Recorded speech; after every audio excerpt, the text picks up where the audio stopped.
Ինչն էին արգելում, օրինակ ինչ արգելանքներ ունեին ընտանիքում, որ հիմա ձեզ ասեմ, տնտեսական կյանքում օրինակ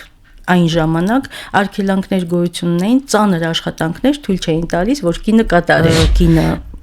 իր ձեռքը վերցնելով ընտանիքի ներքին կյանքը ղեկավարում էր նաև դրսի ամբողջ աշխատանքը, թեև արտաքուստ ինքը չէր երևում։ Տիկին Արմինե, հիմա դուք սկանդալային, այսպես ասած, հայտարարություն եք անում, ինչպես էր 19-րդ դարի վերջում հայ կինը ղեկավարում ընտանիքը, այն էլ Գերդաստանում։ Տանտիրուհու հարգանքը մեծի հանդեպ, կնոջ հանդեպ, կնոջ մեծարումը շարունակում էր պահպանվել եւ որը չէր խանգարում, որպեսզի հայ կինը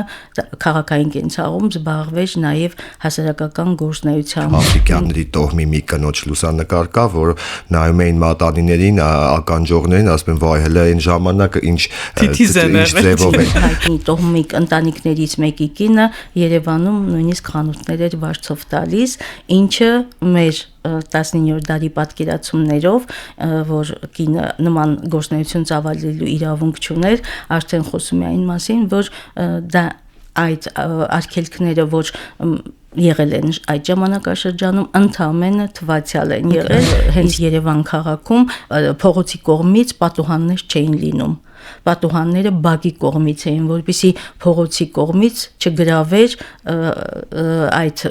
տունը, այդ ընտանիքը ուշադրություն չգրավեր։ Տղամարդկանց աշխատանքները այլ բնույթի են, կանանցը այլ, դրանից բխում են նաև ընտանիքների միության, ամրության, այսինքն թե ինչ մասնագիտություն ունի թե կինը, թե տղամարդը, ինչպես են նրանք իրենց առօրյա կյանքը վաստակում։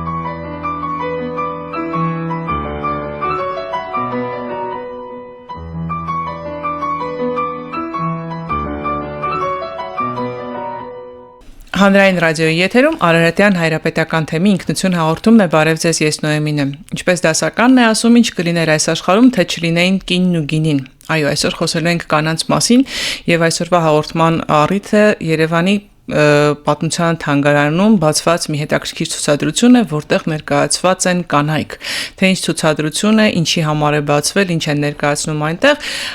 եւ ոչ միայն այս մասին, եւ հատկապես կանանց մասին խոսելու ենք այսօր տաղավարում ինձ հյուր եկած երկու հետաքրքիր մարդկանց հետ։ Գևորգ Օրբելյան, Երևանի քաղաքի պատմության թանգարանի տնօրեն, բարև ձեզ, եւ Տիկին Արմինե Սարգսյան, ազգագրագետ, պատմական գիտությունների թեկնածու։ Շնորհակալություն, որ ձեր բազմազբաղ առօրյայից այս ժամանակը տրամադրել եք մեր ունկնդիրներին ձեր հետաքրքիր ու կարևոր խոսքը ներկայացնելու։ Կանանց նվիրված շարք անցած տարի էլ էի կարել ու պարբերաբար կանայք թանգարանի ուշադրության կենտրոնում են, բայց այս տարի ինչ եք կարել։ Այո, նախ ասեմ, որ վերջին տարիներին որդեգրել ենք մի այսպիսի քաղաքականություն,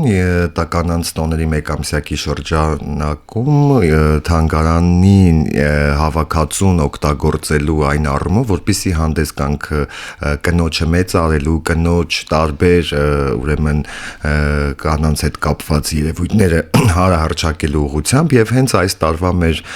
ցուցահանդեսը Երևանի կանայք ժամանակի դիմագծեր խորագիր ունի,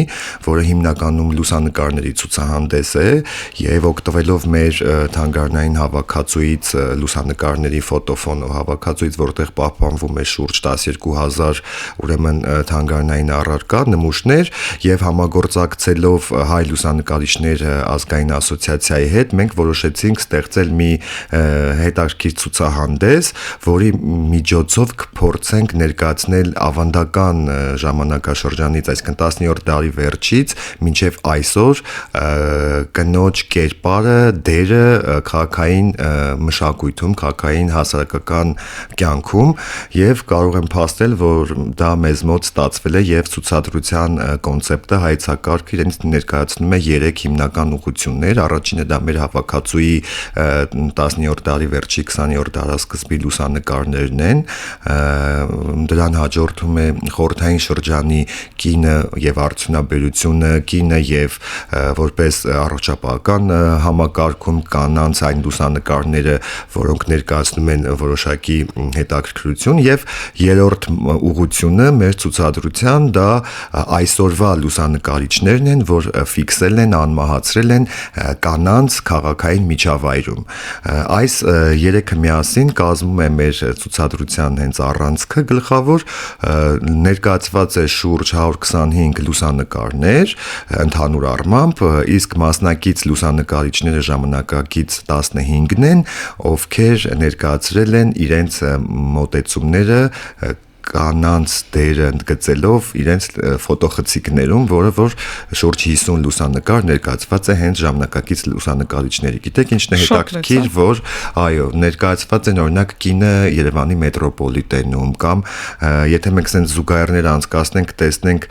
հին շրջանից, օրինակ երբ որ լուսանկարչական տաղավարներում էին ժամանակին լուսանկարվում կանայք իրենց ընտանիքներով կամ առանձին իրենց ամենալավ հագուստներով, որ այդ ժամանակ ազգային տարազային համալիրներն էին,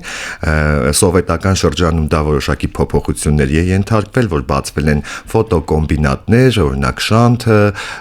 Միսակյան, այն հայտնի ամենա, որոնք որ արդեն գոյություն չունեն, բայց դրանք նույնպես պատմություն են, այդ ուրեմն ֆոտոկոմբինատներում լուսանկարված լուսանկարներն են, իսկ ժամանակակից լուսանկարիչների ներկայացրած կանայք առավել ժամանակակից մոդայիկ, օրինակ ներկայացված կինը սուրճը ձեռքին փողոցով քայլելիս, հեծանիվով, շներով զբոսնելիս, շատ կոնտրաստ է, այո, հենց այդ բազմազանությունն է, որ ընդգծում է կնոջ ու երևանցի կնոջ կերպարը, որով որ հենց դա է, որ բազմաթիվ այցելություններ կան արդեն ցուցահանդեսին եւ շատ դրական արձագանք է եւ ասում են ինչպես է խտացրել այս ամենը մեկ գաղափարի ներքո, որի առանցքում կինն է եւ քաղաքը։ Տիկին Արմինե, դուք որպես ազգագրագետ, որ ձեր հետազոտության կենտրոնում էլ հաճախ կանանց թեմաներն են հայտնվում, արդյոք շատ բան է փոխվել 19-րդ դարի վերջի կանանց եւ այսօր ապրող կանանց մտածողության, կենսակերպի, կենցաղի, իրավունքների մեջ։ Ես պետք է ասեմ, որ ինքս էլ շատ լավ ծանոթ լինելով Երևան քաղաքի պատմության թանգարանի ֆոտոֆոնոգին արխիվներ պահոցի լուսանկարներին, այնտեղ պատկերված լուսանկարներին պատկերված կինը երևում է իր ամբողջ հմայքով, թեև 19-րդ դարի վերջերին են նրանք լուսանկարվել ազգային երևանցու ազգային հագուստով, սակայն իր կրթվածությամբ, իր ներքին դաստիարակության կոդով, ես այսպես կարող եմ ասել, հայ կինը իր հոգու խորքում ժամանակների ընթացքում չի փոխվել, որովհետև 19-րդ դարում հայ կիններ ղեկավարում ընտանիքը գնահապետական գերդաստանը, որը թեև ասում են այսպես գերդաստանի պահպանողական տեսակ էր, բայց իր ժամանակի համար դա շատ ընդունելի էր հայ հասարակության համար եւ կինը իր ձեռքը վերցնելով ընտանիքի ներքին կյանքը ղեկավարում էր նաև դրսի ամբողջ աշխատանքը, թեև արտաքուստ ինքը չէր երևում։ Տիկին Արմինե, հիմա դուք սկանդալային, այսպես ասած, հայտարարություն եք անում, ինչպես էր 19-րդ դարի վերջում հայ կինը ղեկավարում ընտանիքը, այն էլ գերդաստանը։ Դա սկանդալային չէ, այդ մասին վկայում են մեր 19-րդ դարի ազգագրագետ ուսումնասիրողները իրենց նյութերում բազմիցս այդպիսի հաղորդումներ են ներկայացված եւ ես շատ նրանց ուսումնասիրությունների հիման վրա նույնպես հանգել եմ նման եզրակացության, որ հայ կինը միշտ եղել է ընտանիքի, չասեմ օջախի պահապանը, բայց ընտանիքի այսպես հրեշտակը, ով պահպանել է ընտանիքի ներքին խաղաղությունը, ներքին կյանքը, մեկ ընտանիքում եթե պատկերացնենք, որ միասին ապրել են մոտ 20-ից 30 մարդ, մեկ ընտանիքում ապրել է 20-ից 30 մարդ եւ եթե չլիներ հայ կնոջ խորիմացությունը, նրա ներքին կրթական բարձր մակարդակը, այդ ընտանիքում երևի թե կլիներ քաոս։ Այո, մեղմ ասած քաոս, բայց այդ ընտանիքում ամեն ինչ ընթացել է հաշտ, համերաշխ, յուրաքանչյուրը իմացել է իր դերը, իր պարտականությունները, շատ կարևոր է, որ մենք հիշենք նաեւ մեր պարտականությունների մասին, ինչի մասին հաճախ մոռանում ենք եւ հիշում ենք միայն իրավունքների մասին։ Իսկ 19-րդ դարում եթե հայ գերդաստանում այդպիսի մտածելակերպ լիներ, ձեր ասած իսկապես քաոսը կլիներ եւ այդ քաոսի կանխարգելման, այսպես ասած, գլխավոր դերակատարը եղել է հայ մայրը, հայ կինը, տանտիկինը, ում ձեռքին է եղել նաեւ, այսպես ասած, խորհրդան խորհրդանշական շերեփը, որը համարվել է չասեմ նրա իշխանության, բայց նրա այսպես ընտանիքի կարևոր դերակատարի խորհրդանիշը։ Տիկին Հարմինե, երբ որ ասում ենք կինը ղեկավարում էր կամ կազմակերպում էր կամ կառավարում էր ընտանիքը, ինչ նկատի ունենք, այսինքն կինն էր որոշում տղամարդը ինչ անի, ինչ չանի, թե ինչ հարցերն էր տնօրինում, որ ներդաշնակության էր բերում։ Նախ ընտանիքում ապրում էին ամուսնացած եղբայրները իրենց կանանց հետ, ապրում էին ամուսնացած որդիները իրենց կանանց հետ, հարսների հետ, եւ եթե կինը տանտիկինը, տանտիրուհին էր որոշում բոլորի կարգավիճակը, գուցե դա այսօրվա տեսանկյունից այսպես անընդունելի համարվի, տարօրինակ թվա, այո, բայց տանտիրուհին էր յուրաքանչյուրի կարգավիճակը որոշում եւ բնականաբար ամենամեծ իրավունքներից օգտվում էր հենց տանտիրուհին եւ նահապետը, որը նրա ամուսինն էր, նույնպես այսպես արտաքուստ դա չէր երևում, բայց ներքուստ նահապետը ամբողջովին կատարում էր, այո, աջակցում էր, կատարում էր նաև տանտիրուհու այսպես խելացի որոշումները, նրանք միասին խորհրդակցում էին,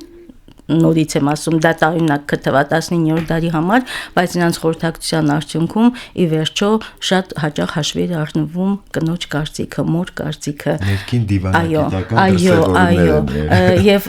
հիմա նորից եմ ասում, այս ժամանակների առումով դա շատ տարօրինակ կարող է հնչել եւ կարող է նաեւ անընդունելի լինել, բայց երբ որ ընտանիքում մեկը մյուսին չի լսում, ամեն մեկը անում է այն, ինչ իր իրավունքն է համարում, այդպիսի ընտանիքում չեմ կարծում, որ կարող է լինել խաղաղություն։ Այդ ամենը իհարկե այդ ներքին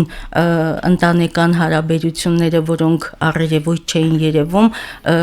բնականաբար ժամանակները իրենց ազդեցությունն են ունեցել 19-րդ դարում, երբ ընտանիքում հարկավոր էր մեծ քանակությամբ աշխատուժ, հատկապես գյուղական ընտանիքներում, բնականաբար պետք է լինեին ընտանիքները մեծ պետք է լինեին, իսկ քաղաքային ընտանիքներում այդ ժամանակ հիմնականում ապրում էին փոքր ընտանիքներով, այսինքն լավագույն դեպքում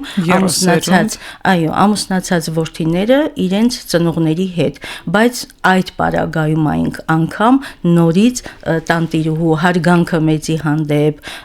կնոջ հանդեպ, կնոջ մեծարումը շարունակում էր պահպանվել եւ որը չէր խանգարում, որպեսզի հայկինը քաղաքային կենցաղում զբաղվեր նաեւ հասարակական գործունեությամբ։ Մենք բազմաթիվ փաստեր գիտենք, որ 19-րդ դարի վերջին 20-րդ դարի սկզբին հայկանակ եւ բուժաշխատողներ էին եւ հասարակական գործիչներ այսպես բարեգործական միություններում կարևոր դերակատարություն ունեին եւ մի հետաքրքիր փաստ, որը ես ինքս կարդացել եմ Երևանի հայտարարություններ շաբաթաթերթում, ինչը համարվում է հին Երևանի ուսումնասիրության կարևոր սկզբնաղբյուր, հայտնի տոհմիկ ընտանիքներից մեկի կինը Երևանում նույնիսկ խանութներ էր վարձով տալիս, ինչը մեր 19-րդ դարի պատկերացումներով, որ կինը նման գործունեություն ծավալելու իրավունք չուներ, արդեն խոսում է այն մասին, որ դա այդ արգելքները, որ եղել են այդ ժամանակաշրջանում, ընդամենը թվացial են եղել, իսկ ներքին կյանքում հայկինը շատ ազատություններ է ունեցել եւ շատ զարմանալի չէ, որ հենց այդ ժամանակաշրջանում են նաեւ մոր դաստիարակության, հայ կնոջ դաստիարակության արդյունքում ծնվել մեր շատ մեծեր։ Տիկին Արմինե, երբ որ ասում ենք արգելանքներ եւ ազատություն, արդյոք այդ արգելանքները ներքին ընտանեկան կյանքում նրա համար էին, որ հարաբերությունները ճիշտ դասավորվեն, ամեն մեկ իր սահմանում կարողանար ուրիշին չնեղացնելով ապրել, բայց ունեին այդ ներքին ինտելեկտ, ներքին ազատություն, մտքով ազատություն, որը կարողանում էր բերել եւ հասարակական կյանքում դրսևորվելով եւ ընտանիքը ներդաշնակ դարձնելով։ Իհարկե այդ ներքին կարգապահությունը շատ կարևոր դեր էր կատարում եւ հաճախ այդ ներքին կարգապահությունը որակավորվում է որպես կնոջ իրավազրկության այսպես ցուցանիշ, բայց իրականում այդպես չէր։ Իրականում այդ ներքին կարգապահության շնորհիվ էր, որ ընտանիքը այսպես մեկ ամբողջական համերաշխ միավոր էր համարվում, միավոր էր, ոչ թե համարվում էր, այլ հենց միավոր էր եւ բնականաբար բացառություններ կային, հատկապես մենք գեղարվեստական ստեղծագործություններում կարդում ենք նման բազմաթիվ, հանդիպում ենք նման բազմաթիվ դեպքեր, բայց իրական կյանքում դա ընտանիքի այսպես պահպանության կարևոր խորհուրդ է ուներ։ Դե գեղարվեստական ստեղծագործություն գրելիս մարդը նորմայի մասին չէր գրել, պիտի գրեր մի բան, որը աննորմալ էր, որը ընդհանրված կարգից դուրս էր, որ կարողանար դառնալ սյուժե, գեղարվեստական հետաքրքիր բան, բայց այդ ի՞նչն էին արգելում, օրինակ ինչ արգելանքներ ունեին ընտանիքում, որ հիմա ձեզ ասեմ, տնտեսական կյանքում օրինակ այն ժամանակ արգելանքներ գոյություն ունեին, ծանր աշխատանքներ թույլ չէին տալիս, որ կինը կատարեր։ Դա կապված վարուցանքի հետ, ես հիմնականում գյուղական կենցաղի մասին եմ խոսում, բայց քաղաքային կյանքում նույնպես կինը ծանր աշխատանքներ չպետք է կատարեր, նրա ամբողջ տնտեսական գործունեությունը սահմանափակվում էր միայն ընտանիքի ներսում, տան ներսում, իսկ դրսի աշխատանքներից էլ եթե նա ինչ-որ բաներ կատարում, ապա դրանք շատ թեթև աշխատանքներ էին, որոնք որ այսպես կնոջը չէին ծանրաբեռնում, արգելանքների հիմնական մասը, այսպես եթե արգելանքները նշում ենք որպես այսպես ընդունված վարվելակարգ, հիմնական մասը վերաբերում էր հասարակական կյանքին, կնոջ մասնակցությանը, այսինքն կինը իրավունք չուներ մասնակցելու գյուղական ժողովներին, հետո այնտեղ մի հետաքրքիր երևույթ կար, ես հիմա շատ չեմ ուզում այդքան խորանալ դեպի 19-րդ դար, բայց մի հետաքրքիր երևույթ կար, որ կնոջ այդ արգելանքային տիպ կերպարը արտացոլվում էր հենց նրա հագուկապի մեջ եւ այդ հագուկապից ես կուզեի առանձնացնել բերանկապի այդ արկայությունը, ինչը պայմանավորված էր նրանով, որ ըստ 19-րդ դարի հայ իրականության եւ ընդհանրապես միջնադարից եկող այսպես սովորույթներով հայ կնոջ բերանը չպետք է երևար, բազմաթիվ այսպես բացատրություններ կան, ես չեմ խորանա, բայց ամենակարևորը նա էր, որ սովորաբար միջնադարում արդեն երբ որ Հայաստանը գտնվում էր մուսուլմանական այսպես սովորույթների ազդեցության տակ, հայտնի պատճառներով կինը կնոջը պաշտպանելու համար նա կրում էր նաև այդպիսի հագուստի այնպիսի աքսեսուարներ, ինչպիսին բերանկապն են, գլուխը ծածկած պետք է լիներ, չերևար, որպեսզի կինը պաշտպանված լիներ։ Իր գեղեցկությունը չերևար, ավելորդ ուշադրության առարկա չդառնար։ Եվ նաև մի հետաքրքիր փաստ էլ կա, որ ասենք հենց Երևան քաղաքում փողոցի կողմից պատուհաններ չէին լինում։ Պատուհանները բակի կողմից էին, որպեսզի փողոցի կողմից տունը այդ ընտանիքը ուշադրություն չգրավեր։ Այդ բոլորը ունեցել է պաշտպանողական բնույթ։ Նույն այդ արթուզարդը, նույն հագուկապը, մինչդեռ ընտանիքում արդեն տան ներսում կինը բոլորովին այլ կարգավիճակ ուներ եւ այսպես իր նաեւ ներքին միշտ հայ կնոջը ուղեկցել է իր ներքին կրթվածության այսպես բարեկրթության զսպվածության, որը որ շատ կարևոր դեր է խաղացել նաև ընտանիքի մյուս անդամների դաստիարակության գործում։ Մենք ասում ենք, որ պատուհանը դրսից չելուն, որ ավելորդ ուշադրություն չեր հագուկապը եւ այլն, բայց նայում ենք ժողովրդական երգերին, խաղիկներին, նկարագրություններին, տոներին, համբարձման տոնին, վարդավառին, այս այն տոնին, տեքստերը այնպիսին են, որ կարծես թե ասենք 23-րդ դարի ազատության մեջ են կնոջը գովելու, մեծարելու, անգամ կնոջ մարմինը գովերքելու, դա ինչ էր, ներքին ընտանեկան այդ պորտկումից էր այդ տեքստը դուրս գալիս, թե տոները այն միակ բացառություններն էին, որոնց ընթացքում ազատություն էր տրվում հասարակական հարաբերություններում կնոջը դրսևորվելու, արտահայտվելու, օրինակ բարի կենդանի ժամանակ դուք շատ լավ գիտեք, որ նույնիսկ քավորը կինը կարող էր իր քավորին այսպես բանանել, ծաղրել, այո, կային այդպիսի բաներ, բայց դրանք ընդամենը տոնի սահմաններում էին եւ բոլորը չէ, նաեւ ես կարծում եմ, որ այդ հանգամանքից դրանից օգտվում էին, բայց տոների ժամանակ, օրինակ համբարձման տոնի ժամանակ մենք բոլորս գիտենք, որ երիտասարդների ծանոթությունները երաշխավորվում էին հենց մեծերի կողմից, մեծ տարեց կանանց կողմից, ովքեր այսպես իրենց ներքին համաձայնությունն էին տալիս նրանց հանդիպման եւ այսպես հետագայում նաեւ նշանախոսության համար։ Այսինքն անգամ տոներով երբ արտահայտվում էր կնոջ այսպես հանրային դեմքը, երևում էր կնոջ հանրային դեմքը, միևնույնն է այդ զսպվածությունը իր խորը հետքներ թողնում բոլոր տեսակի հարաբերությունների վրա։ Ես չեմ կարծում, որ հիմա 21-րդ դարում հայ կինը, որ շատ ազատ է, շատ այսպես եւ հագուստի եւ այսպես իր վարվելակարգի առումով շատ ազատ է, բայց մինչեւ հիմա ես համոզված եմ, որ մեր այդ գենետիկ կոդը զսպված, կիրթ, այսպես նաեւ բանիմաց, խելացի կոդը շարունակում է պահպանվել։ Այն Պարոն Օրբելյան, կանանց մասին այսքան խոսում ենք Տիկին Արմինեի հետ, արդյոք ցուցադրության ժամանակ հնարավոր է այս ամբողջը ներկայացնել այդ կոնտրաստը 19-րդ դարից մինչև 21-րդ դարի սկիզբ։ Դե մենք դա փորձել ենք միայն լուսանկարների միջոցով ներկայացնել, ինչ որ մեզ մոտ կա, բայց այն մարդիկ, ովքեր խորը ուսումնասիրած կլինեն հայոց ազգագրություն, կենցաղ, այստեղ կարող են իրենց դատողությունները անել նայելով լուսանկարներին, որտեղ լուսանկարներում այդ ամենը շատ վառ արտահայտված է, օրինակ հագուստները, օրինակ տոհմիկ ընտանիքների հագուստները բավական բարձրաճաշակ, այս վերջերս մի քանի այցելուներ են եկել, ես հանդիպման ընթացքում հասկացա, որ իրանք զարմացել են մատանիների, օրինակ 17-րդ դարի վերջի աֆրիկյանների տոհմի մի կնոջ լուսանկար կա, որ նայում էին մատանիներին, ականջողներին, ասում են, վայ, հələ այն ժամանակը ինչ ձևով են։ Հետո գիտեք, այդ բոլոր դրսևորումները այսօր էլ մեր իրականության մեջ կիրառվում են եւ մենք այսօր էլ տեսնում ենք, որ օրինակ այդ մեր հայկական արծաթե գոտիները, այդ գիտեք, Տիկին Սարգսյանն էլ կփաստի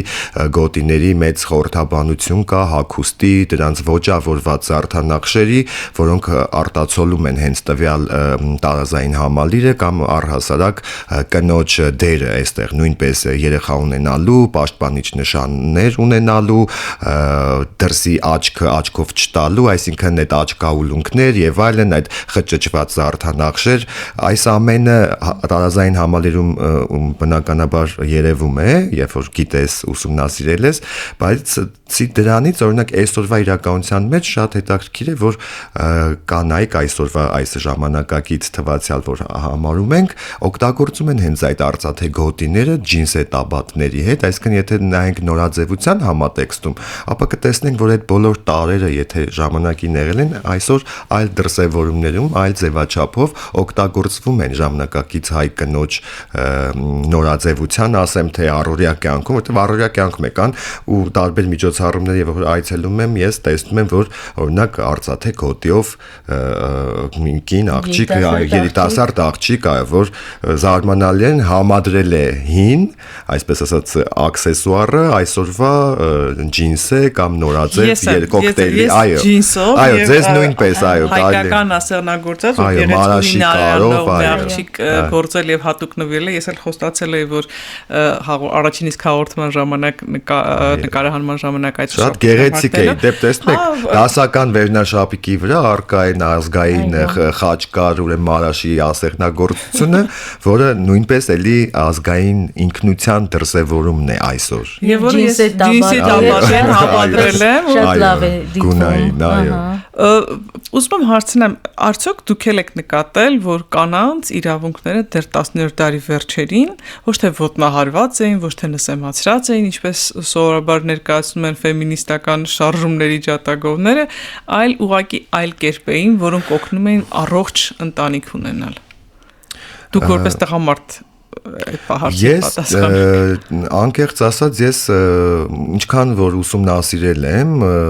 այդ ամենը բնականաբար համաձայն եմ եւ համամիտ եմ Տիկին Սարգսյանի ուրեմն այն բոլոր նշումներին, բայց այո, ինձ թվում է միջև հիմա էլ կանայք այդ ամենը ունենալով փորձում են իրենք, այսպես ասած, թե ղեկավարեն, թե ներքին դիվանագիտական ձև, որովհետեւ այդ պատական չի բազմաթիվ բանաստեղծություններ ու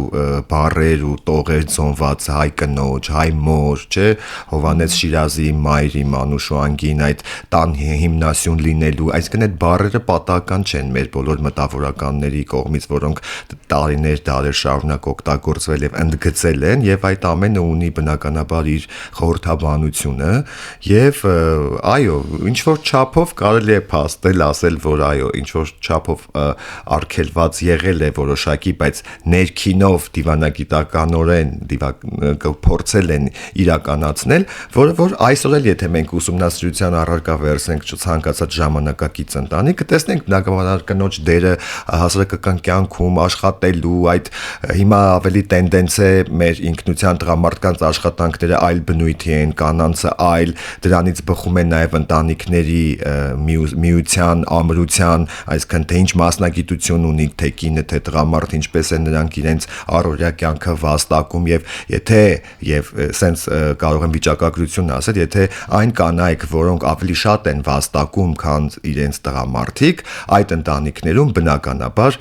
իշխում է կնոջ, ուրեմն գաղափարախոսությունը եւ ոնց որ իդեալոգիան այդ առումով։ Այդ ընտանիքներում ցավոք մի քիչ տղամարդկանց հոգեբանական կարգավիճակ ավելի թույլ է լինում։ Այո, դա գալիս է դրանից եւ այդ մասնագիտական ուրեմն ուղղվածության արդյունքում է հենց ընտանիքի, որ տենց այդ կտրվածքով ուսումնասիրենք, բայց այդ հանդուրժողականությունը, համերաշխությունը կան ընտանիքներ, որ այդպես է, ինչպես ես նշեցի, բայց իրենց ներքին կուլտուրան, որ ասում են եւ ներքին այդ խորը զգացումները բնականաբար չեն կարող ազդել ոչ մի ֆինանսական առավելությանը, որը գերակշռում է։ Պիտի արդարության համար ասենք, որ տղամարդիկ այսօր շարունակում են ծանր աշխատանքների բեռը իրենց վրա վերցնել եւ այսօր էլ կանայք շատ հազվադեպ է պատահում, որ կանայք ծանր աշխատանքների մեջ են ներգրաված լինում։ Այո, բայց փոխարենը ժամանակակից տղամարդիկ էլ իրենց բացի աշխատանքից եւ ծառայում են որպես վարորդ իրենց ընտանիքի, իրենց երեխաների համար եւ ուղենիշ տանել բերելու ամեն հարցը փորձելով կարգավորել, այստեղ բալանսավորվում է արդեն կնոջ եւ տղամարդու դերը եւ այստեղ պետք է արմատանա այդ համերաշխությունը եւ ինքնության մեր գաղափարախոսության մեջ պետք է ընդգծվի որպես ընտանիք հասկացողություն։ Դա իմ անձնական կարծիքն է, բայց գեղեցիկ համադրված ներդաշնակ լինի եւ կարեւոր լինի ոչ թե ես վերջի բառը ասեմ, որովհետեւ ես ճիշտ եմ, այլ կարեւոր լինի, եթե ես ասեցի ընտանիքս դրանից կօգտվի, կշահի իմ ընտանեկան ներդաշնակությունն ու խաղաղությունը, թե չէ, սկզբունքը եթե լինի, ավելի շատ հարց է դա, որով որ պետք է առաջնորդվել։ Իդեպ նաև հայկական ժողովրդական ասացվածքն է ասում, չէ, տղամարդը դրսի պատն է, կինը ներսի պատն է։ Եվ որ խոսում էինք արգելանքների մասին, որը այսօրվա մեր այսպես հայացքով կարող է շատ արտառոց թվալ, բայց ես քանի որ խոսք գնաց տղամարդկանց մասին, ուզում եմ ասել, որ արգելանքներ գոյություն ունեին նաև տղամարդկանց նկատմամբ 19-րդ դարում, ինչպես որ տան կանայք էին ենթարկվում տանտիրուհուն եւ տան տղամարդիկ նույնպես ենթարկվում էին տանտիրուհուն եւ տան նահապետին։ Առանց նահապետի թույլտվության նրանք որևէ մեկը ինքնուրույն գործունեություն չէր ծավալում, միշտ խորհրդակցում էին եւ ըստ իրենց մասնագիտական, այսպես մի քիչ ունակությունների, իրենց հետաքրքրությունների շրջանակների իրենք վարում էին ընտանիքի տնտեսության տվյալ ճյուղը, ասենք մեկը վարուցանքի աշխատանքներում էր կարևոր դերակատարություն ունենում, մյուսը առևտրի, մյուսը հասարակական հարաբերություններում եւ այլն։ Եվ մի հետաքրքիր, այսպես տաբուացիա կար, նաեւ անուններ, միմյանց անուններ տալու հետ կապված, կինը տղամարդու անունը տալու իրավունքը չուներ տղամարդը կնոջ։ Այսինքն ամուսինները չէին կարող իրար դիմել անուններով եւ հաճախ երբ որ կինը խոսում էր ամուսնու մասին, ասում էր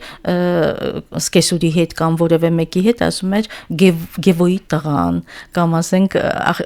ամուսինը կնոջ մասին խոսելիս ասում էր, այսինչի աղջիկը,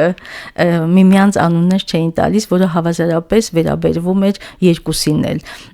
Այսինքն այստեղ շատ խոր է ուսումնասիրության շերտ կա, որը հիմա ես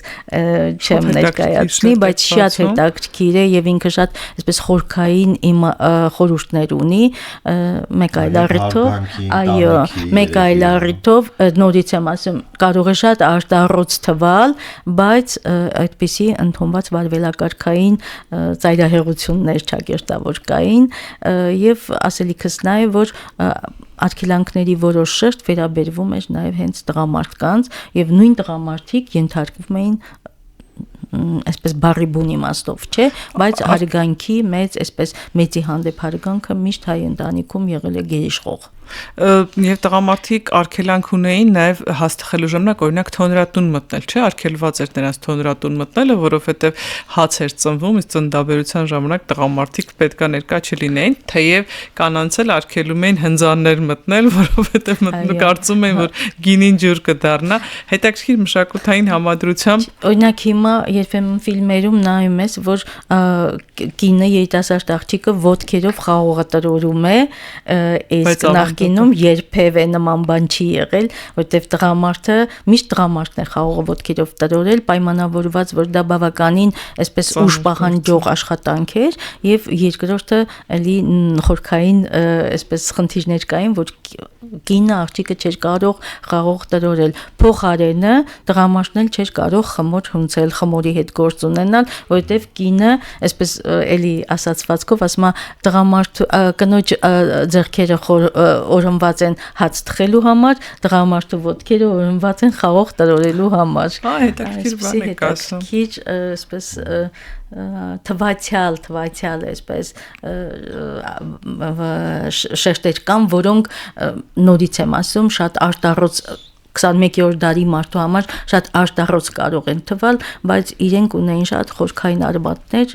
տվյալ ժամանակաշրջանում։ Այո, բնականաբար իմաստ ունեին, որոնք ունեին եւ ռացիոնալ եւ իրացիոնալ արմատներ, ես դա չեմ շղթում, բայց հիմնականում երկուսը միասին միտված էին ընտանիքի, այսպես խաղաղության, ընտանիքի նորմալ գործունեությունը ապահովելու համար։ Պարոն Նորբելյան, բացի ցուցադրությունը, դուք նաև այս ընթացքում դասախոսությունների հանդիպումների շարք ունեք, չէ՞, եթե չեմ սխալվում, ինչ իմաստ են դրանք։ Այո, մեր դասախոսությունը մենք փորձեցինք այս մեկ ամսակի շրջանակում մի քանի միջոցառումներ իրականացնել։ Վերջի դասախոսությունը կանանց կրթությունը հին Երևանում թեմայով էր եւ մեր առաջատար գիտաշխատողներից Սուսաննա Հարությունյանը, ում ուսումնասիրության առարկան տարիներ շարունակ կանանց կրթությունը Երևանում այդ թեմայի շրջանակում է եւ նա ներկայացրեց բավականաչափ ակտիվ էր, որտեղ ուսանողներ էին եկել տարբեր համալսարաններից, անհատներ, շուրջ 40 հոգի ներկա էր այդ բանախոսությանը եւ ներկայացվում էր մեր հին Երևանի օրիորդաց գիմնազիաների Գայանյան դպրոցի, Ռիփսիմյան դպրոցի, այո, այնտեղ որպես ուսուցիչ աշխատելու եւ ովքեր են այդ հայտնի կանայք, ովքեր աղջիկներ, ովքեր ուսանել են, շատ հետաքրքիր փաստեր, քանի որ հենց այդ դպրոցների որոշ կամ ասեմ բացառիկ նմուշներ, առարկաներ, օրինակ զանգը, վկայականներ, շինության հատակագծեր եւ այլն հենց պահպանվում է հենց մեր թանգարանում, որի միջոցով մենք ներկայացնում ենք թե եկեղեցուն կից նախկինում դպրոցների հոգեվոր կյանքը, թե արդեն դրանից հետո իքական դպրոցները եւ փորձեցինք դրա միջոցով նաեւ այդ կրթական այդ պատմությունները ներկայացնել հանրությանը, որը բնականաբար այսօրվա ժամանակակից մարդու համար շատ տարբեր է եւ շատ հետաքրքիր, եւ միշտ այդ հարցը առաջանում է ինչու էին առանձին սովորում, քանի որ դա արդեն ավելի ուշ շրջանում բերեց այլ բաների, ուստի մենք փորձել ենք մշտապես փորձում ենք կրթության մասին թեմաները մշտապես պահել թանգարանի հիմնական ուղղությունների առաջնահերթությունների շարքում, քանի որ թանգարանի հենց առաքելությունը նաեւ կրթական դաստիարակչական հանրահրճակման ուղղությունն է, ուստի ռազմավարություն, այսպես ասած, փորձում ենք համադրել, իսկ Երևանը մեր մայրաքաղաքը մշտապես հետաքրքիր է իր բազմաթիվ պատմություններով, որոնց մասին շատերը չգիտեն։ Տիկին Արմենսկի իսկապես ինչի համար էին արական ու իգական դպրոցները տարբեր։ Ես պետք է ասեմ, որ դա միայն Հայաստանում կամ Երևանում չէր, մենք բազմաթիվ եվրոպական քաղաքներ, եվրոպական կրթական համակարգեր գիտենք, որտեղ արական եւ իգական վարժարաններ կային, հայտնի, այսպես նույնիսկ հայտնի գիմնազիաներ, նույն Ռուսաստանում, նույն եվրոպական քաղաքներում ճիշտ դա նույնպես կրթության դաստիարակության հետ կապ ունեցող խնդիր էր եւ ելի եմ ասում ուներ խորքային բնույթ տղաները եւ աղջիկները երբ որ առանձին էին ուսանում ընդ որում ուսանելու հետ կապված կար որ նաեւ գիշերային այսպես ուսումնառություններ կատարվում եւ որպեսի այսպես ավելորդ խնդիրներ չառաջանան, հա։ Խնդիրներ չասեմ, բայց եւ տղաները եւ աղջիկները այսպես կենտրոնանային ուսման վրա մեղմ ասեմ այսպես կենտրոնանային ուսման վրա պետք է նրանք առանձին սովորեին այդ էր պատճառը որ քաղաքներում գիմնազիաներում եւ ծխական դպրոցներում նույնպես տղաները եւ աղջիկները առանձին էին սովորում այո եւ դա բավականին երկար ժամանակ մինչեւ 20-րդ դարի սկիզբները շարունակվում էր մեր Լիպսիմյան գիմնազիայում առանձին աղջիկների եւ տղաների գիմնազիաներ կային արական գիմնազիան Լիպսիմյան Գայանյան եւ այդտեղ կարևորվում էր որ ամբողջ ուշադրությունը ապագա մայրը ապագա մասնագետը կենտրոնանա հենց իր կրթության վրա նույնը տղաների հետ կապված բրիտանական կրթության մասին նյութ էի կարդում այնտեղ կար որ տղաների այն դասասենյակներում որտեղ տղաներն են սովորում ջերմաստիճանը պիտի +18-ից բարձր չլինի իսկ աղջիկների դասասենյակում 20-ից ցածր պիտի չլինի որովհետև ջերմաստիճանի տարբերությունն անգամ ինֆորմացիան ընկալելու համար տարբերություն է տալիս գուցե նաև այս նկատառումներ են ունեցել սանիտարահիգիենիկ բազմաթիվ խնդիրներ կան, որոնց մենք հիմա չենք կարող այդպես խորությամբ ուսումնասիրել, բայց դրանք շատ կարևոր դերակատարություն ունեին եւ այդ պատճառով աղջիկները եւ տղաները առանձին ծրագիրը շատ է տարբեր, ասենք տղաներին դասավանդող առարկաների ձևը, բովանդակությունը եւ աղջիկների։ Հիմնական առարկաները, ասենք լեզուները, մաթեմատիկան, երկրաչափությունը, դրանք բոլորը ընդհանուր էին եւ տղաների համար եւ աղջիկների, բայց աղջիկների համար կային առանձին, այսպես ուսումնասիրության առարկաներ, որոնք նրանց որպես ապագա մայր էին պատրաստում, ասենք ասեղնագործություն էին սովորում, գեղեցիկ գրել, նկարչություն որ իրենց հապագա կյանքում իրենց անհրաժեշտ էր լինելու եւ հմտություններ էին դրանք որ հայ մայրը պետք է ունենար մանավանդ մենք գիտենք որ 19-րդ դարում շատ հայ կանայք եկամուտներ էին ստանում իրենց ձեռքի աշխատանքների շնորհիվ ինչը կարծում եմ այսօր նույնպես արդիական է եւ շատ կանայք ովքեր որ մշտական աշխատանք չունեն իրենց եկամուտը ապահովում են իրենց աշխատանքով ձեռքի աշխատանքի շնորհիվ բնական այսպես բան է ուղղվածություն բնական երևույթ է դա իսկ քանակական առումով նույն քանակով տղաներ էին սովորում արական գիմնազիաներում եւ նույն քանակով աղջիկներ թե աղջիկներն ավելի քիչ էին կրթության քաղաքային կենցաղում կարելի ասել որ գրեթե հավասար էին որովհետեւ արդեն ռուսական եւ եվրոպական ազդեցությունը եւ մեզ մոտ նույնպես ընդունվել էր մանավանդ որ 1827 թվականից հետո երբ որ Արևելյան Հայաստանը միացավ Ռուսաստանին, արդեն այդ վտանգը աղջիկներին հանրության մեջ ուղարկելու վտանգը վերացել էր, դրա համար այսպես աղջիկների քանակը նույնպես կրթական համալիրներում բավականին տղաներին չէր զիջում տղա աշակերտներին եւ բայց ասեմ որ 19-րդ դարում էլ միշտ հայ մարդու համար կրթությունը առաջնակարգ տեղ է գրավել հայտնի ճանապարհորդ Լինչը երբ որ ճանապարհորդել էր Հայաստան 19-րդ դարի վերջերին ինքը միշտ նշում էր որ հայ երեխաները այնտեղ խառը եւ մահմեդական եւ հայ երեխաներ էին սովորում ինքը միշտ նշում էր որ հայ երեխաները աչքի էին ընկնում իրենց բանիմացությամբ հարցերին պատասխանելու ճկունությամբ հարցերը ճիշտ ներկայացնելու ուղղվածությամբ եւ այդպես ընդունված էր որ կրթությունը մեզ մոտ մեր մինչև օրս մայրը, ընտանիքի բոլոր անդամները ամեն ինչ անում են, որ իրենց երեխան լավ կրթություն ստանան, որում ոչ միայն մասնագիտական կրթություն ստանա, այլև բազմաթիվ այլ շնորհների տիրապետի լինի պարը, լինի երգը, լինի, չգիտեմ, տարբեր այսպես խմբակներ այցելությունը իրենց ծնողները իրեն զոհելով փորձում են զոհելը մի քիչ այսպես շատ բացահայտած բան է, բայց իրենց նվիրումով ուզում են, որ իրենց երեխան բացի հիմնական հանրակրթական կրթությունից նաև այլ շնորհների տիրապետի։ Իսկ երկսեր դպրոցներ երբ հայտնվեցին Երևանում։ Երկսեր դպրոցները խորհրդային կարգերի հաստատումից հետո։ Հա, հասկացա։ 20-րդ դարաշրջանի առաջին 30-ական թվականներից արդեն երբ որ նաև այսպես պայքար հայտարարվեց խավարի դեմ, ճակերտավոր խավարի, թեև ոչ մի խավար էլ չէր եղել, որովհետև բնակչության հիմնական մասը շատ բարձր կրթություն է ստանում գիմնազիաներում, բայց կային նաև մարդիկ, որոնք, ասենք, չէին հաճախել դպրոց, շատ-շատերը, հատկապես գյուղական բնակավայրերում, եւ այդպես դպրոցներ բացվեցին, երեկոյան դպրոցներ, որտեղ տարեց մարդիկ նույնպես տաղաճանաչություն էին սովորում, կրթվում էին լիկբեզներ, չէ, լիկվիդացիա բիզգրամատности։ Ահա, իսկ արդեն իհարկե հետագայում ավելի ուշ շրջանում, խորհրդային շրջանի համատարած այսպես կրթության դերը շատ կարևորվեց եւ գիտենք, որ արդեն համալսարաններում, դպրոցներում կանայք ինչպիսի աղջիկները կանայք Հիմա գերակշռում են կանայք, գերոք դուք եք նկատել, որ կանայք գրեթե բոլոր ոլորտներում ավելի շատ են, քան տղամարդիկ։ Այո, միգուցե դա քաղաքականություն է, որպեսզի ներառեն կանանց դերը հասարակության կյանքում ամենտեղ առաջնային լինի,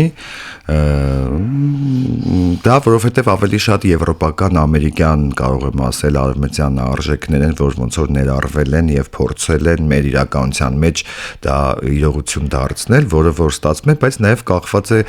բնականաբար կրթությունը մեծ դեր ունի եւ եթե կհիշեք խորհրդային տարիներին ասում էին այս ընտանիքում օրինակ կրթված չի իրենց աղջիկ ամուսնանալու եւ տղա ուզելու այդ սովորությունները շատ մեծ կարեւորություն են տվել, միգուցե նաեւ դա էլ իր ազդեցությունը ունենի, որ ունեցել է, որ գնացել է դեպի կրթության բանին եւ զարմանալու են կան, որ 1, 2, 3 տարբեր մասնագիտություններ են ստանում բացի հիմնական, որովհետեւ հիմա այնպիսի սերունդ է եղել, որ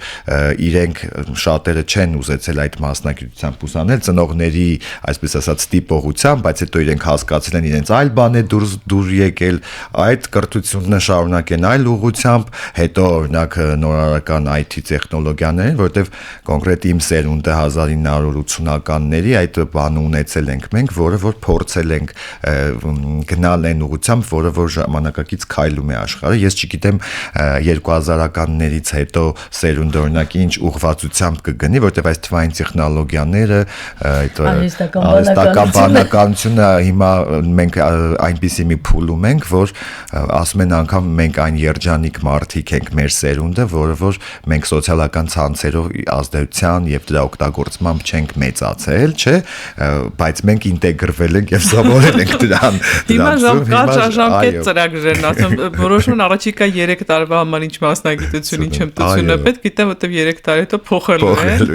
Դերի ուրիշ կերպ է։ Գլոբալացման, համաշխարհայնացման համատեքստում ինձ թվում է միայն դա Հայաստանում չէ, այլ ամբողջ աշխարհում է այդ խնդիրը։ Բայց քանի որ դեռ դաստիարակությունը կանանց ձեռքերում է, այսպես ասած, կարևոր է որ կինը կրթված, մայրը կրթված լինի, որովհետև որ փոխանցի ժողովրդի ազգիտ ապագան մոր ձեռքերում նայր եւ եթե մայրը կրթված չի, դժվար կլինի կրթված սերունդ ունենալ։ Կարծում նաև դա է սկզբունք եղել հայերի համար, որ աղջիկներին ուղարկել են դպրոցներում կրթվելու, անկախ իրենց ֆինանսական հնարավորություններից ամեն ջանք գործադրել են, որ նաև աղջիկները սովորեն։ Գեորգ, ձեր ցուցադրության մեջ ամենահետաքրքիր ցուցանմուշը ձեզ որն է։ Կամ որը շատ է տարբերվում մյուսներից կամ ձեզ համար ավելի Գիտեք, ես չեմ կարող առանձնացնել, պարզապես այդ ցուցանմուշների հետ կապված պատմություններն են հետաքրքիր։ Օրինակ մեր ցուցադրության, այսպես ասած, ազդագիրը գլխավոր դարձավ մի լուսանկար, որի մասին ոչ մի տեղեկություններ չկարողացանք գտնել։ Մի աղջիկ է Մարգարետ աղով, սենց պրոֆիլից լուսանկար է, շատ գեղեցիկ, շատ հետաքրքիր հագուստով, խորհուրդը ընտրեց այդ նկարը ընդհանուր, բայց որը որ շատ տպավորիչ էր, կան, գիտեք, պատմությունների շնորհիվ է, որ արժեքավորվում է նաև ցանկացած թանգարանային առարկա, իր լուսանկար, խորհրդային շրջանի մասով ես կարող եմ առանձնացնել բժշկուհի Ռիփսիմե Սինանյանի լուսանկարը, որը շատ բարի կին է եղել, շատ լավ բժշկուհի եւ համամիութենական, ուրեմն մասով ինքը ստացել է բազմաթիվ մրցանակներ, այդ բժշկության, որպես ասած, էտալոն խորհրդանիշն է հանդիսացել եւ դրա մասին բազմաթիվ հոդվածներ կա, իր լուսանկարը շատ, անգամ լուսանկարից երբեմն նայելով կարողանում ես դատել, թե ինչ տեսակի մարդ է պատկերված, բնավորություն։ Դրա համար մի քանիսը ես կարող եմ առանձնացնել նայելով լուսանկարներին, բայց ես քաջալերեմ մեր ունկնդիրներին, որպեսզի գոնե մեկ անգամ տեսնեն ցուցահանդեսը, որը կարծում եմ, որ մի քանի շաբաթով կերկարացնենք, մինչև ապրիլի վերջ տեղի կունենա եւ այն թող իրենք այցելուները նաեւ իրենք էլ դատեն, տեսնեն եւ իմաստավորեն այդ ամենը, ինչ որ ցուցադրում է, քանի որ մենք բնականաբար այս ամենը անում ենք եւ հանրահռչակելու մեր գործունեությունը եւ նաեւ իրազեկելու եւ հետաքրքիր պատմությունների միջոցով ներկայացնելու այն թաքնված փոքրիկ պատմությունները, որոնք կան։ Իսկ ջերմությունը շատ մեծ է, հին նկարների, տարբեր է հին ու նոր նկարների ջերմությունը, թե Այո, եւ ջերմությունն է տարբեր եւ առանցքային մոտեցումներն են տարբեր, ինչպես արդեն նշեցի, մի քանի բանով էլ ներկայացնեմ, ուրեմն 19-րդ դարի վերջին Երևանում լուսանկարչատներ չկային եւ մեկը կար Լեոն գեղարվեստական լուսանկարչատունը, որը հիմնականում տեղակայված էր Թիֆլիսում եւ պարբերաբար գալիս էր Երևան։ Երբ որ գալիս էր Երևան, շատ ընտանիքներ, դե բնականաբար ամեն մի ընտանիք իրեն չէր կարող թույլ տալ այդ լուսանկարվելու, ուրեմն հատկությունները եւ շատ մեր մոտ կա ֆոնդում պահպանված, որ հենց այդ լուսանկարչատանը գալիս էին, նկարվում էին իրենց տարազներով եւ այլն։ Այս անկյունակարով որ դիտարկենք, կտեսնենք, որ նայեք ժամանակին ինչքան ժամանակ են ծախսել եւ միջոցներ մի լուսանկարը թվայնացնելու, որ ասում պրայավ կանելու, մուտսենյակներում եւ այլն։ Այսօրվա լուսանկարիչների համար ինչ է, ընդհանրապես մի հատ, այսպես ասած, հպում եւ նկարը պատրաստ է։ Եթե դրան ավելացնենք նաև արհեստական բանականությունը, հետնաֆոնին կստանանք ինչ ուզում ենք, բայց Լեոն ռետուշներ կարելի անել արհեստական բանական Լեոն այդ որ գալիս էր այստեղ մեծ դեկորացիաներ էին պատրաստում, լուսանկարչա այդ տաղավար էին ձևավորում, ստեղծում, ֆոն, նկարում էին ձեռքով, դիմացը բանեն, որ այդտեղ կանգնեն կամ նստեն, որ հետևի հետնա ֆոնը ստացվի լավ։ Այսինքն այս հատուկ հարդարվում էին լուսանկարվողներն էլ։ Այսինքն որ նայում ենք այդ պատմությունը լուսանկարչության ժամանակին 17-րդ դարի վերջ կամ 150-200 տարվա ու այսօրվա մեր մոտեցումը եւ մեր հմտությունները մենք ինչպես կարող ենք ինչ ֆոնով ուզենք նկար ստանանք, չէ՞, մի քանի վայրկյանային ընթացքում։ Դրանք ստեղծում են որոշակի, ասենց ասեմ, տարբերություններ ու մարդիկ հենց դա իրականում կհասկանան, էլի ցուցադրությունը դիտելիս։ Այս լուսանկարչությունը առաջ ոչ թե մի լուսանկարչի աշխատանք էր, այլ մեծ ինդուստրիա էր, որտեղ եւ նկարիչ կար, եւ դիզայներ կար, եւ արհեստավոր կար։ Կարող ենք տենց ասել, մի հատ փորձում էին աչքերը փակել լինում, նորից էին փորձում թվայնացնում։ Լուսանկարիչը ինքը եւ դիզայներներ եւ լուսանկարիչներ։ Իդեպ ասեմ, որ ցուցադրությունը դիտելիս, ցուցահանդեսը դիտելիս մենք այդ ջերմությունը յուրաքանչյուր այցելու կարող է զգալ, թե 19-րդ դարի այդ լուսանկարը, 19-րդ դարի վերջի խորհրդային շրջանի, երբ որ մարդիկ այդ երկու ժամանակաշրջանում մարդիկ հատուկ գնում էին լուսանկարվելու եւ հատուկ պատրաստվում էին դրա համար։ Իսկ հիմա խիստ առօրեական է, ցանկացած մարդ այսպես մի ձեռքի փոքրիկ հպումով լուսանկար է ստեղծում եւ դրա համար օրինակ հայտնի լուսանկարչատների ես հիմա չգիտեմ կան թե չէ, թե ոչ Մարաշլյաններից բացի ուրիշ կան թե չէ, բայց օրինակ խորհրդային շրջանում հայտնի լուսանկարչատներ կային, չէ, որ Շանթ, Իսահակյան, այնտեղ էլի կային, որոնք որ այսպես իրենց այսպես ներքին աուրան ունեին, էլի այսպես մթնոլորտը միջավայրը ունեին, որ շատ հետաքրքիր է։ Ես եմ հիշում ընտանիքով պատասխանում են գնում ենք Շահումյան հրապարակի մոտ մի լուսանկարչատուն կային։ Դրանից հետո խորհրդային շրջանում այդ շրջիկ ուրեմն լուսանկարիչներն էին շրջում, չէ, ժամանակին, որ իրենք նկարում էին, տենց կամ ամեն տարի ամանորին այդ փոքրիկ ուրեմն այնտեղ արջուկներ եւ այլն, որ այդ իմ պապաներն այո ձիակառքը իմ ծնողներն էլ ունեն տենց նկարներ, բայց մենք այդ ավանդականի կողքին օրինակ ցուցարության մեջ 3 լուսանկար մասնակիցներից է նաեւ Էմմա Մարաշլյանը, ով ոնց որ հանրահռչակում է տարազի եւ լուսանկարչական այդ ավանդույթները, շատ համադրել ենք հին տարազով լուսանկարիչներ եւ կոնկրետ հենց Էմմա Մարաշլյանի 3 հայտնի լուսանկարներ, որոնք համ որպես կերպարներ պորտրետներ, դիմանկարները եւ ազգային տարազով ու այդ զարդեղենով, այսպես ասած։ Խոսքով պետք է գալ թանգարան, նայել, վայելել, լսել, տեսնել, ճանաչել սեփական ինքնությունը, որովհետեւ մի բանը, երբ որ քեզ ասում են ինչ որ անգիրառած բառեր, որ իրավունքներ չեն ունեցել կանայք, մի բանը գնում ես, տեսնում ես ոնց չեն ունեցել, շատ լավ էլ իրավունքներ ունեցել ու շատ լավ էլ ազատ ինքնադրսևորելու հնարավորություններ են ունեցել։ Եվ ցուցահանդեսի հենց խորագիրը հայ կնոջ դիմագիծը դա է խորհրդանշում, որ անկախ տարբեր ժամանակաշրջաններից հայ կինը ունեցել է իր յուրահատուկ ներքին դաստիարակության այդ դիմագիծը, որը պահպանվում է նաև այսօր։ Ասում եք հայ կնոջ դիմագիծ, հայ կնոջ կոդ, սկզբում ասացիք, որն է դա կարող ենք ձևակերպել կարճ մտքով։ Կարճ, կիրթ, զուսպ, ընտանիքի մայր, լավ մայր։ Շնորհակալություն շատ, իսկապես շատ հետաքրքիր է, թեմաները հայ կանանց եւ հայ ընտանիքի մասին կարելի է շատ երկարացնել, որովհետեւ հեքիաթի նման կծորեն ու ամեն շերտում մի նոր բան կբացահայտես։ Շնորհակալություն, որ ձեր աշխատանքով եւ ոչ միայն պահպանում եք որպես թանգարան, այլ նաեւ դրանք մատուցում եք, ուսումնասիրում եք ու ներկայացնում եք մեզ։ Ես էլ մեր ունկնդիրներին եւ ակնդիրներին առաջարկեմ, կոչ անեմ, դրթեմ, հրահրեմ,